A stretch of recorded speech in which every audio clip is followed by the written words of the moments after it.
අපි ඩිස්කස් කරන්නේ 2011 කෙමිස්ට්‍රි 11 වෙනි ප්‍රශ්නේ.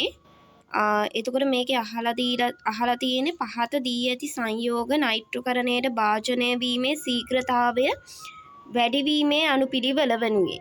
එතකොට මේකෙදි මම හිතුවා ඔයාලට මේ ප්‍රශ්නෙට උත්තරේ ගන්න විදිහට, ඒ කියන්නේ උත්තරේ ගන්න එකට වැඩිය දෙයක් කියලා දීලා ඔයාලට තව ප්‍රශ්නයකට අවශ්‍ය වෙන පොයින්ට්ස් එහෙම කියලා දෙන්න මම මේකෙදි හිතුවා. එතකොට අපි බලමු මේ ප්‍රශ්නෙට අවශ්‍ය ඔයාලා දැනගෙන ඉන්න ඕනේ කරුණු මොනවාද කියලා. දැන් බෙන්සීන් කියන්නේ ඔයාලා දන්නවා 5 ඉලෙක්ට්‍රෝනික වලාවක් බෙන්සීන්ට තියෙනවා.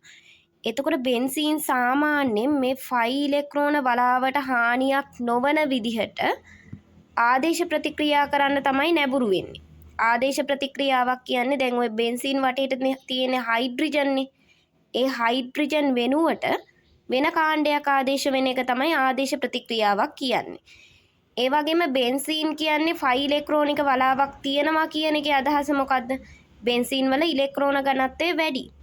ඉලෙක්ට්‍රෝන ඝනත්වය වැඩි හින්දා ඒකට පහර දෙන්න නැඹුරු වෙන්නේ මොන වගේ කට්ටියද? ඉලෙක්ට්‍රෝන වලට කැමති ඉලෙක්ට්‍රෝන ඌන ප්‍රභේද තමයි ඒකට පහර දීමට නැඹුරු වෙන්නේ. හරිද? එතකොට දැන් අපි ඉලෙක්ට්‍රෝන වලට කැමති ප්‍රභේද වලට කියනවා ඉලෙක්ට්‍රෝෆිලික ප්‍රභේද කියලා. ඒ වගේම මෙතනදී ආදේශ ප්‍රතික්‍රියාවක් නේ සිදු වෙන්නේ. එහෙනම් මෙතන වෙන්නේ මොකද්ද? ඉලෙක්ට්‍රෝෆිලික ආදේශ ප්‍රතික්‍රියාවක්. එතකොට දැන් මේ ප්‍රශ්නේ දීලා තියෙන්නේ නයිට්‍රෝකරණය ගැනනේ. එතකොට අපි බලමු නයිට්‍රෝකරණය වෙන්නේ කොහොමද කියලා. බෙන්සීන් වලට සාන්ද්‍ර සල්ෆියුරික් සහ සාන්ද්‍ර HNO3, ඒ කියන්නේ සාන්ද්‍ර නයිට්‍රික් අම්ලය දැම්මහම තමයි බෙන්සීන් වලට NO2 කාණ්ඩයක් සම්බන්ධ වෙන්නේ. අපි බලමු ඉස්සෙල්ලම මේකේ යාන්ත්‍රණය මොකද්ද කියලා. ඉස්සෙල්ලම වෙන්නේ මේ H2SO4 වලින්, දැන් ඔයාලට මම තේරෙන විදිහට කියනනම් H2SO4 වලින් හයිඩ්‍රජන් පරමාණුවක් ගන්නවා HNO3. ඊට පස්සේ එතනින් හැදෙනවා මොකද්ද? HSO4 ඍණායනය, H2NO3 ධනායනය.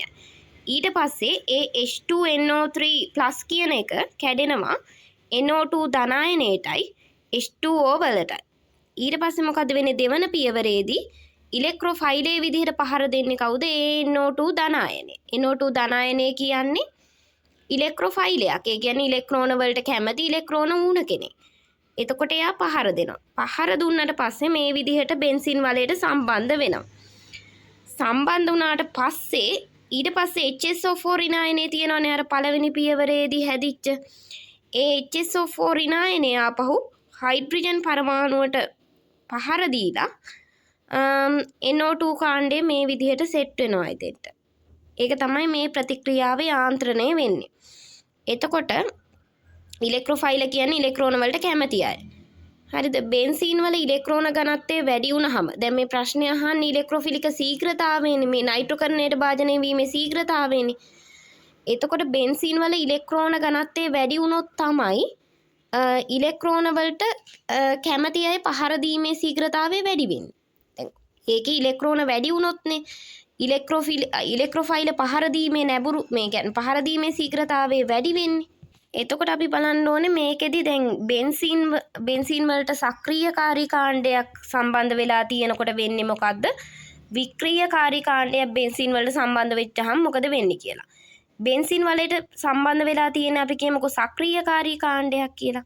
බෙන්සීන් වලට සක්‍රියකාරී කාණ්ඩයක් සම්බන්ධ වෙලා තියෙනකොට බෙන්සීන් වල තියෙන ඉලෙක්ට්‍රෝන ඝනත්වය වැඩි කරනවා. අපි සක්‍රියකාරී කාණ්ඩයක් හොයාගන්න කෙටි ක්‍රමයක් තියෙනවා. දැන් බෙන්සීන් වලට රුජුව බැඳිලා තියෙන පරමාණුව තියෙනවනේ. ඒ කියන්නේ බෙන්සීන් වලට කෙලින්ම සෙට් වෙලා තියෙන පරමාණු. ඒ පරමාණුවට යාබදව රුජුව බැඳිලා තියෙන පරමාණු එකක්, ඒ කියන්නේ ඒ දැන් රුජුව බැඳිච්ච පරමාණුවට යාබදව තියෙන පරමාණු ඒ රුජුව බැඳිච්ච පරමාණුවට වඩා විද්‍යුත් ඍණතාවයෙන් අඩුයි නම් ඒකෙදි බෙන්සීන් වලේ සක්‍රිය වෙනවා. හරිද? සක්‍රිය වෙනවා කියන්නේ බෙන්සීන් වලේ ඉලෙක්ට්‍රෝන ඝනත්වය වැඩි කරනවා. ඊට අමතරව බෙන්සීන්ට රුජුව බැඳිච්ච ඇල්කිල් කාණ්ඩයක් තිබ්බොත්, ඇල්කිල් කාණ්ඩ කියන්නේ CH3 C2H5 වගේ කාණ්ඩ. ඒවා බැඳිලා තිබ්බොත් බෙන්සීන් වලේ සක්‍රිය කරනවා. ඒ වගේම ඊළඟට වික්‍රියකාරී කාණ්ඩ. වික්‍රියකාරී කාණ්ඩ කියන්නේ මොනවාද? බෙන්සීන් වලට සම්බන්ධ වෙලා තියෙන කාණ්ඩයක් වෙන්න ඕනේ. ඒක බෙන්සීන් වල ඉලෙක්ට්‍රෝන ඝනත්වය අඩු කරලා තියෙන්න ඕනේ. ඒ කටිය තමයි කියන්නේ වික්‍රියකාරී කාණ්ඩයක් කියලා. වික්‍රියකාරී කාණ්ඩයක් හොයාගන්න ෂෝට් ටිප් එක තමයි බෙන්සීන් වලට ඍජුව බැඳිලා තියෙන පරමාණුවට යාබද ඍජුව බැඳුණු පරමාණු ඒකට වඩා එකක් හරි ඒ ඍජුව බැඳිච්ච පරමාණුවට වඩා යාබදව තියෙන පරමාණු එකක් හරි ඍජුව බැඳිච්ච පරමාණුවට වඩා විද්‍යුත් ඍණතාවයෙන් වැඩි නම් ඒක වික්‍රියකාරී කාණ්ඩයක් කියලා අපිට කියන්න පුළුවන්. ඒ වගේම බෙන්සීන් වලට හැලජන සම්බන්ධ වෙලා තියෙනවා නම් ඒක අනිවාර්යයෙන්ම වික්‍රියකාරී කාණ්ඩයක් වෙනවා. හරිද? ඒ වගේම බෙන්සීන් වලට ඍජුව බැඳිච්ච පරමාණුවට ධනාරෝපණයක් තියෙනවා නම් ඒ ඍජුව බැඳිච්ච පරමාණුවට ධනාරෝපණයක් තියෙනවා නම් එතකොටත් ඒක වික්‍රියකාරී කාණ්ඩයක් කියනවා. දැන් අපි බලමු ප්‍රශ්නේ. දැන් ඕකට අනුව NO2 කියන්නේ මොකද්ද? NO2 එන් දහම බලන්න N කියන්නේ ඍජුව බැඳිච්ච පරමාණුවනේ. ඒකට වැඩිය ඔක්සිජන් යාබද ඍජුව බැඳිලා තියෙන කවුද? එතකොට ඔක්සිජන්නේ. එතකොට නයිට්‍රජන් වලට වඩා ඔක්සිජන් විද්‍යුත් ඍණතාවයෙන් වැඩිනේ. එහෙනම් NO2 කියන්නේ වික්‍රියකාරී කාණ්ඩයක්. ඒ කියන්නේ ඒක ඉලෙක්ට්‍රෝන ඝනත්වය බෙන්සීන් වල ඉලෙක්ට්‍රෝන ඝනත්වයට වඩා අඩු කරනවා.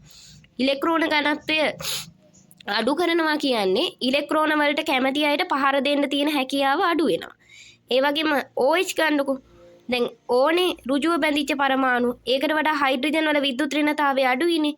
එහෙනම් ඒක සක්‍රියකාරී කාණ්ඩයක්. CH3 ගන්න කාබන්ට වැඩිය ආබද ඍජුව බැඳිච්ච හයිඩ්‍රජන් වල විද්‍යුත් ඍණතාවය අඩු හින්දා ඒකත් සක්‍රියකාරී කාණ්ඩයක්. බෙන්සීන් වලට සක්‍රියකාරීවත් වික්‍රියකාරීවත් කාණ්ඩයක් සම්බන්ධ වෙලා නැහැ.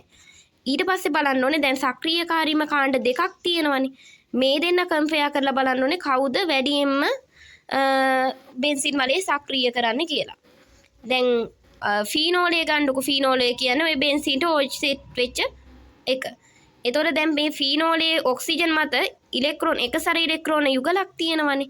ඒ එකසර ඉලෙක්ට්‍රෝන යුගලෙන් තමයි ඉලෙක්ට්‍රෝන ඝනත්වය වැඩි කරලා තියෙන්නේ. CH3 වලදී ඒ කියන්නේ ඇල්කිල් කාණ්ඩය මගින් කරන්නේ පේරක ආචරණය. ඒ පේරක ආචරණය මගින් තමයි ඉලෙක්ට්‍රෝන තල්ලු කරලා තියෙන්නේ. ඒ හින්දා මෙයාට වැඩිය මෙයාගේ සක්‍රියතාවය වැඩි වෙනවා. මොකද මෙතන පේරක ආචරණයෙන් තල්ලු වෙන එකට වැඩිය එකසර ඉලෙක්ට්‍රෝන වලින් අර ලබා දෙන සක්‍රියකාරීභාවය වැඩි. ඒ හින්දා CH3 සම්බන්ධ වෙච්ච එක්කෙනාට වැඩිය OH සම්බන්ධ වෙච්ච එක්කෙනා සක්‍රියකාරී වැඩි. හරි දැන් අපි හොයාගත්තනේ කවුද සක්‍රියකාරී අණුපිළිවෙල. ඒතකොට දැන් සක්‍රියකාරීභාවයේ වැඩිම එක්කෙනා කියන්නේ මොකද? ඉලෙක්ට්‍රෝන ඝනත්වයේ වැඩිම කෙනා. හරිද? සක්‍රියකාරී වැඩිම එක්කෙනා කියන්නේ බෙන්සීන් වල ඉලෙක්ට්‍රෝන ඝනත්වයේ වැඩිම කෙනා. ඉලෙක්ට්‍රෝන ඝනත්වයේ වැඩිම කෙනාට තමයි ඒ කාණ්ඩයක් ඇවිල්ලා ඒ කියන්නේ ඉලෙක්ට්‍රොෆිලික කාණ්ඩ ඇවිල්ලා පහර දෙන්න නැඹුරු වෙන්නේ. එතකොට දැන් NO2 කාණ්ඩනේ අඩුවෙන්ම ඉලෙක්ට්‍රෝන තියෙන එක්කෙනා එයාට අඩුවෙන්ම පහර දෙනවා. ඊළඟට බෙන්සින් වල යම් තාක් මට්ටමකට NO2 සම්බන්ධ කෙනාට වැඩි ඉලෙක්ට්‍රෝන ඝනත්වය වැඩිනේ. ඉතින් ඊළඟට බෙන්සින් වලට තමයි ඉලෙක්ට්‍රොෆයිල පහර දීමට නැඹුරු වෙන්නේ. CH3 වලට ඊළඟට තමයි OH එකට. එතකොට ඒකට අනුව උත්තරේ වෙන්නේ ආස 2.